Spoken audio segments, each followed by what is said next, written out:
এটা দিলে এটা আইতেছে না। প্রিয় বন্ধুরা, এই যে এখন শীতকাল, আপনার শীতকালে এই সমস্যাটা এটা বেশি হবে, এই সমস্যাটা বেশি হয়, এটার সমস্যাটা বেশি হয়।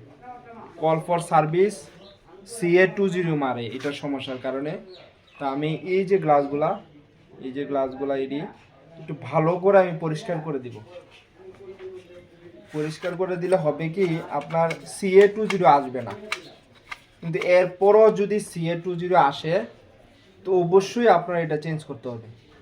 পরিষ্কার করে অনেক সময় দেখা গেছে কি একটু হিট দিতে হয়, রোদের মধ্যে একটু হিট দিতে হয়। তো হিট দেওয়ার পরও যদি আপনার না হয় বা কল ফর সার্ভিস CA20 না যায়, তো অবশ্যই আপনারা এটা চেঞ্জ করবেন। আর এটা চেঞ্জ করতে মোটামুটি ভালো টাকা লাগে, প্রায় 2500 টাকার মতো খরচ হয় এটা।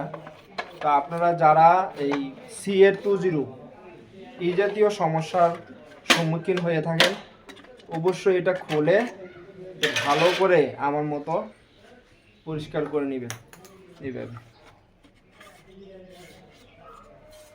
এইভাবে যখন ভালো করে আপনি পরিষ্কার করে নেবেন, জিনিসটা আপনার গ্লিজও বাড়বে, ফটোকপিতে গ্লিজও বাড়বে এবং আপনার ফটোকপি আগের চাইতে ক্লিয়ার হবে। এই জন্য বেশি আর আরেকটা বিষয় আপনাদেরকে বলি, এটা হলো শীতকাল যেহেতু আসতেছে, অবশ্যই মেশিন সারাদিন কাজ করে অবশ্যই ঢেকে যাবে। ঠিক আছে, ধন্যবাদ সবাইকে।